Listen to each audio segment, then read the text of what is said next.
Écoutez, à partir de 2015, donc date d'achèvement de ce grand projet, ils retrouveront à la fois le Mont-Saint-Michel tel qu'ils le connaissent aujourd'hui et puis un certain nombre de choses nouvelles. Alors, qu'est-ce qu'ils retrouveront? Qu'est-ce qui va rester éternel, du moins à l'échelle de notre vie?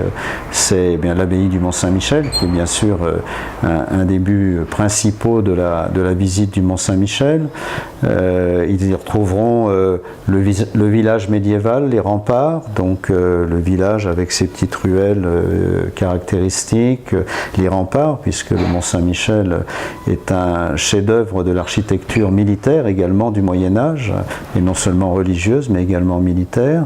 Donc tout cela existe, mais sera sublimé par ce grand projet. Ils y trouveront également ce pourquoi un certain nombre de visiteurs viennent, c'est-à-dire une gastronomie typique, l'omelette de la mère Poulard, l'agneau de présalé, une cuisine inscrite vraiment dans la tradition d'accueil et d'hospitalité millénaire du Mont-Saint-Michel, ça aussi. Alors ça, c'est ce qu'ils ont aujourd'hui et qu'ils apprécieront d'autant plus que le cadre, ils vont trouver bien sûr une nouvelle dimension. C'est cette dimension environnementale qui est très importante parce qu'elle va permettre d'abord de sublimer le Mont-Saint-Michel, de mieux le comprendre, de mieux comprendre son histoire et donc il y a toute une série de paramètres nouveaux qui vont ajouter à la qualité de la visite. C'est une qualité de visite où également les visiteurs prendront certainement plus de temps pour venir. Et par exemple, je pense particulièrement aux visiteurs asiatiques qui sont déjà nombreux, les Japonais, et qui vont venir encore plus nombreux avec aujourd'hui beaucoup de demandes de la part des Coréens, des Chinois et d'autres pays du sud-est asiatique.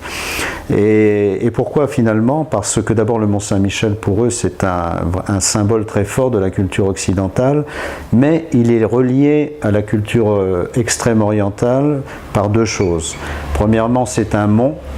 Et dans la culture extrême orientale, la spiritualité se situe souvent sur des collines, sur des montagnes. Ça, c'est donc très important, c'est un mont.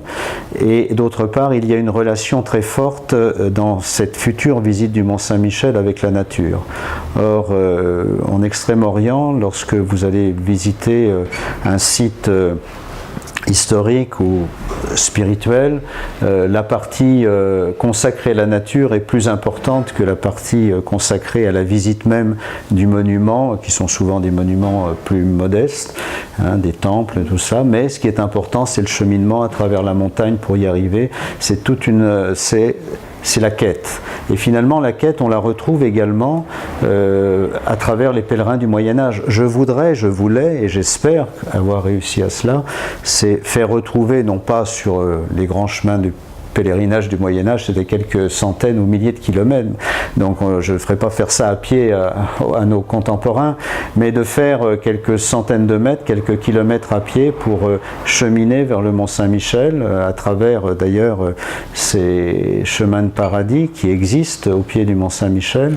C'est tout cela. Donc c'est une nouvelle façon d'appréhender le Mont-Saint-Michel, en phase à mon avis avec les grandes valeurs futures du tourisme même futur, c'est-à-dire des valeurs plus écologiques, des valeurs plus spirituelles, des valeurs plus culturelles que les valeurs qui ont été jusqu'à présent véhiculées à travers le tourisme moderne. Donc c'est une nouvelle forme d'appréhension d'un site et en cela j'espère que le Mont-Saint-Michel sera exemplaire.